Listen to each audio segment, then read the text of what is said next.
YouTube, this Gbody Gee Rod. What you gon' do? It's like it's a squeeze out. Share this with who? With all of your squeeze out. Watch out what I do when I'm building this Gee Rod. My Gbody is so gorgeous. Yeah, what up, YouTube? This is what I did when I worried about building my rear end. And I suggest you do the same thing too. Do your homework, do your research, watch some videos, read about, you know what I'm saying, everything, all your options. So you go spending your money and doing it wrong and end up breaking something else or rehabbing to do the whole job. So peep this video out. So YouTube, this what happened. I was with my dad. My dad told me, come to the car swap meet. You might find what you're looking for. You might meet somebody who can help you with what you're looking for. So, I went with Pops, and I met a couple of dudes, but I met this one dude, and he just knew what he was talking about. He just lured me in with just the way he was talking about the different pumpkins.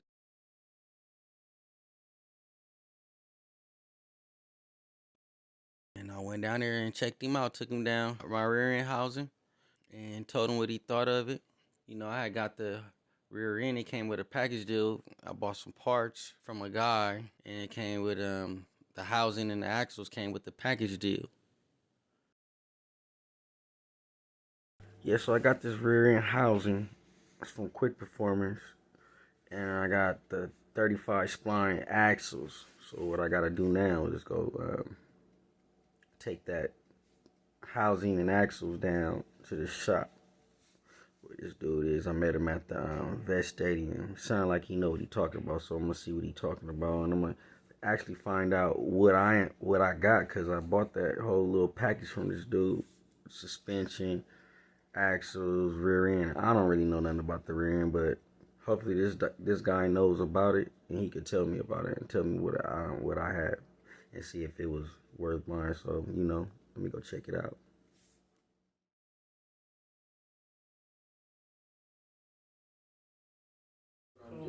Let me grab some long ones.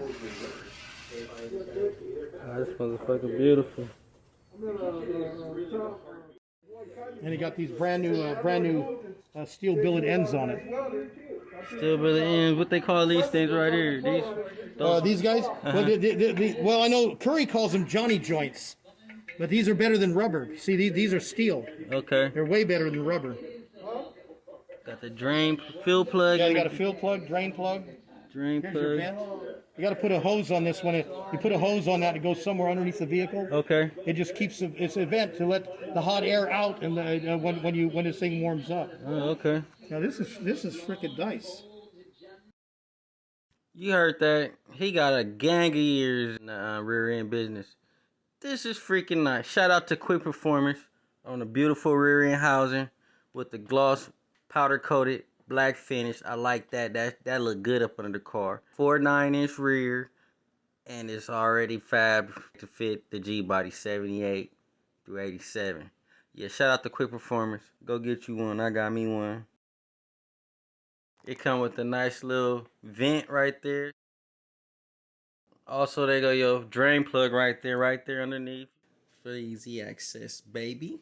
Yeah, I like that billet aluminum fill plug with that finish on it. Yeah, that look good. Now these steel joints, I'm seeing those more and more nowadays. Yeah, that's the ones you want. Yeah, they ain't gonna play. I give no play. It's gonna move with the car. You heard the man. Brand new steel billet ends. So now it's time for me to see what this guy could put into this rear end and make it do what it's supposed to do. Yeah, this dude's shop is huge. I mean, wow, he got so much. Upstairs, downstairs. Oh yeah, he got inventory.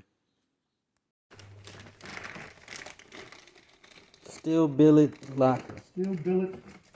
They call this a grizzly locker. It's a Detroit locker, but this one here is known as a grizzly. Let me in the catalogs they call it grizzly locker. Grizzly locker. Let me see that. Now, of course, they oil them up so they don't rust. But anyway, check this out. Gotta find right here. See, but I always like this right here where it says USA. Okay, got You see that? That's the part number, and here it's 35 splines. That's a 35 spline grizzly locker. So that'll fit those splines just fit Oh right yeah, up your in axle there. will fit right in there. So it turns out it's a really good rear end. It's gonna be built to hold over 1,000 horsepower easily with no stress. It won't break. I'm putting all that good shit in there. So yeah, I gotta go pick it up next week. See what he's talking about. I mean, you know, it is what it is on the ticket. It is what it is, but you gotta get it done. So rear end will be installed after I get done with that. And once the rear end installed, we can put the A-arms. We got the tubular A-arms from Ride Tech. We're gonna put those on. Also, we got the QA1 suspension with the adjustable coilovers. Those gonna go right there in where those springs are. But we'll check back in with you and let you know what we got going, what we got popping. Gbody music. Hope I don't lose it.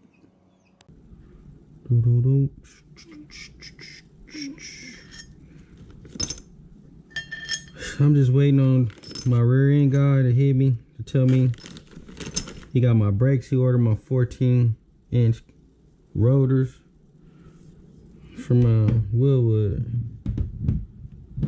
And they said they'll be there in 7 days. 7 days passed. It's like 2 weeks. I'm still waiting.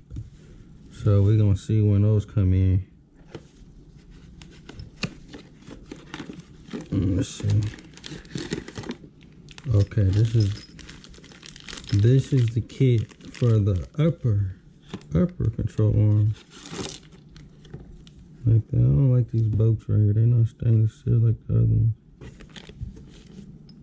Okay, got 4 of these, so 4 of those for the other ones. Okay, I see what's going on.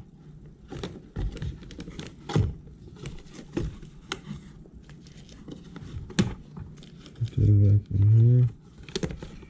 Yeah, because that one only uses 4 versus 8. I think. Is it 4? Yeah, because the other part you can't even use one right there. Oh, because that rear end upper part of it has Johnny joints on it, whatever they call it. Johnny joints. He called it a Johnny joint. I said, what? Yeah, Johnny joint. So we were waiting on that. We can't even install the rear end on the chassis until that comes in. But yeah, man, it's crazy though. Cause I remember so long ago, and every time I tell somebody this, yeah, I'm like the first dude to put the LS in the Gbody on the West Coast. Like, I'm one of the first. I know I'm one of the first. Because nobody wasn't really putting them together like that. Nobody even believed in the motor like that to be that motor that was going to be the one that the turn of the century motor. You feel me? And I remember because the internet just had came out. Internet came out in like 95. It was like dial-up though, you know. But at that point in time, when I was doing my research on trying to find out how to put the LS motor in, we had like DSL. It was DSL back then. I had my little laptop. Wasn't no wireless, no Wi-Fi. Nigga, what? Wi-Fi, what? Nah, you had to plug that shit up. That yellow cord, you feel me? Plug it in and get your internet. And DSL was like one of the faster ones. So I was on DSL. So I really had access to the World Wide Web. And this was like in 98 or something like that. I seen this dude do a LS conversion online. He was an aerospace engineer from Seattle, Washington. Older white dude named John Bisdale, yeah. And he did it. He had molds made for his motor mounts. And he was like, he advertised it on there to send him a money order. He'll send you an oil pan modified with the sump back. You feel me? So it'll fit past that cross member. And charge you, I think he charged me like $1.50 to do that. And then, the motor mouse was $150. The oil pan sump was like 200 or something like that. He charged me 200, but then he moved it back, kept the baffle and everything. He modified the baffle, and also sold me an AC bracket, so you could put your AC compressor on there. So when I was back in, I had got all that stuff back in like '99, cause my motor came out of it was in like 2000. My motor came out of a '99. Matter of fact, with 7,000 miles on it. Got it from the junkyard because a car, whoever had it, just wrecked it.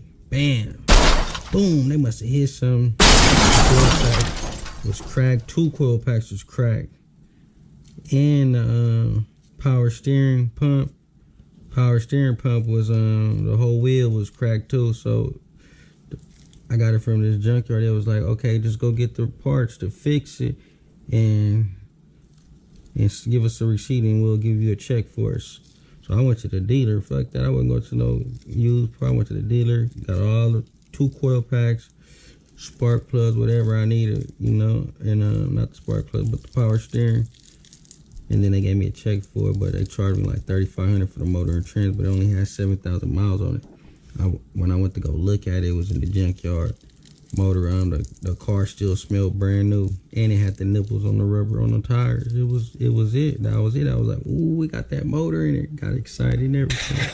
Feel me? So then I did that. I got that, and set it at my cousin's house.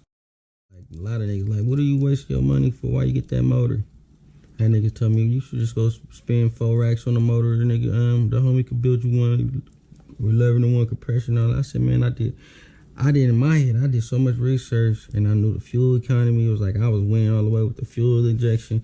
I was tired of hopping in the car and hopping out smelling like gas all the time. I was tired of that. I wanted something that was reliable, something I could hop in the car and go to Vegas, you feel me? Not breaking down all the time. I already dealt with that. My last El Camino that had a built motor in there. Fuck all that shit. I'm on some reliable horsepower. And I did a lot of research and why was those cars so fast? I was like, they used to eat my ass up. Why is those cars so fast? Found out it was that motor, did the research, you feel me? And from there, that's when I got all my shit cracking on it and used my resources and went and got that motor and put it up and found the blueprint. Had a nigga, I was like, man, I'm gonna figure it out. Found the blueprint online. Yeah, because I had the motor, then I found the blueprint online, and then bam, got the blueprint, did everything, and he told me where to send my computer to get the computer modified. I had to send it to Texas, Texas fuel injection specialist, the wire harness. They sent it back with it tagged up where you need to. This was before painless and all these little kits. They didn't have no kits for that. You know what I'm saying? That was just no. They modified it, bam, and told me, asked me like, what tire you gonna put on there, with rim, whatever. Your gears, your transmission. With transmission, then your gears, so they can know. Have your computer calibrated. Was you running cats on there? So I did that all in like 2000. That's when I finally put that motor in my Regal. That was in 2000. So I sent it out, bam, got it back. I started plugging shit out. I never forget that day when I had that shit plugged up. Got the coils all lined up with the on the wire, had it nice and neatly ran. And I fired up my nigga. That shit fired up. Ooh wee, so smooth, but we couldn't figure out why it would still stay running. But that first fire up was cold and it was quiet. I'm like, damn. Pops couldn't believe it either. It was right there over the pit. I use this pit in his backyard to this day, still back there. I put a lot of motors in there over with that pit. But yeah, that was in like 2000. So when niggas say they put the LS in the Gbody, come on, man. I did that in 2000. The motor was still brand new. You feel me? Like for real. I was out there. Nobody ever knew. Like I show niggas under the hood, but they'd be like, damn, why that car run so why run like that?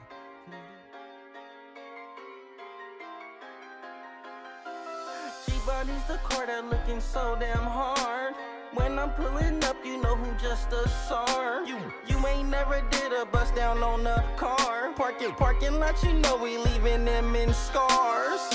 Money, savvies, hustle, heavy, bitches, riches, $1 million kitchens. 20 grand in the engine, got your bitch missing. Add another 10 G's for the suspension. On the suspension, Qing, ayy. Gee Rod on the bench, Qing, ayy. They wanna know who put that first LS in the body. Gee Rod, they did it back in 2000.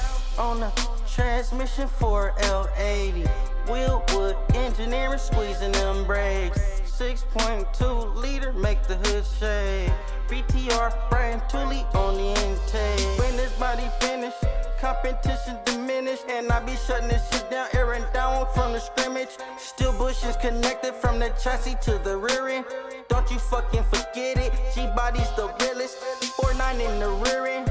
Rubber I be peeling, and these gaskets I been sealing. For all this pressure I be building. Bitches I be stealing, and I be hurting feelings. It ain't my fault, cause my G-Body out there killing. G-Body's the car that looking so damn hard. When I'm pulling up, you know who just a SAR. As a matter of fact, it's like a 1/16 of an inch too thick. Oh. So when you put the weld widths on it, the studs that they put in there, they end up hitting the brakes. They hit the brakes. So, but anyway, I've got a call coming in. I got a call. I'm gonna have to take this call. Okay. I'll be back with you. I'll be back. I'll call you later. Call me back. All right. All right. Bye. Yes, sir. Gonna knock the old studs out, put new ones in from the backside. And what's the advantages of having those longer, stronger studs? The only reason why they're on there is because if you take it to a quarter-mile track, they require it. If you go to an eighth-mile track, it's not. They don't require it. Oh yeah, I need those then. All right, I'll call Dave and get him to give me the measurement of the stud, and I'll just order some studs. Thanks, Bill. Appreciate everything. All right. Yeah, then we'll put the studs in before we put the axles in. Okay, good. That'll be one more thing you won't have to do when you get your car prepped for race. Yeah, let me know everything. Don't let me forget anything. Make sure everything is there for track purposes. You know, I want to make sure I do it right the first time. I don't want to have to double do it. All right. Okay. Anyway, I know I still have the brackets for the brakes that came with the car. And you know, if you're not going to do anything with those brakes other than sell them, why don't you bring me what you got and I'll take a look at them and see if there's something I can buy. Okay, cool. I'll do that. Because, I mean, I know I build Rens all the time, and that might be a brake kit I could use for somebody else. Okay, I'll bring everything with me. So bring it. Yeah, bring whatever comes with the brakes. That way I can take a look at them, and maybe we can pop a price on them. We can just knock it off your bill. Okay, that's perfect. That sounds great. So what the heck, you know? I mean, that's why I build Rens. So you know, if it's a brake that I recognize, I just buy it off you. Okay. All right, I see you. I don't know, are you close by to my shop? I mean, are you far away or are you close by? I'm not that far. Yeah, I'm not that far. Oh, well, I just saying, because I mean, you could come by and take a look at your brakes if you want. I mean, those calipers are huge, man. I can't believe how big they are. Maybe I might just do that. I might just stop by. Okay. To the cross, man. All right, come on by. All right. Look at what you got. Okay, thanks. All right. All right, bye. You bet. Bye. Literally, this G-Body Game Boy got it locked. Snatching off the frame, then I'm snatching out all the guts. I'm the one to blame, Gbody Gee Rod. Sit back and watch me do my motherfucking thing. My G-Body is so gorgeous. And no, yeah, bitch.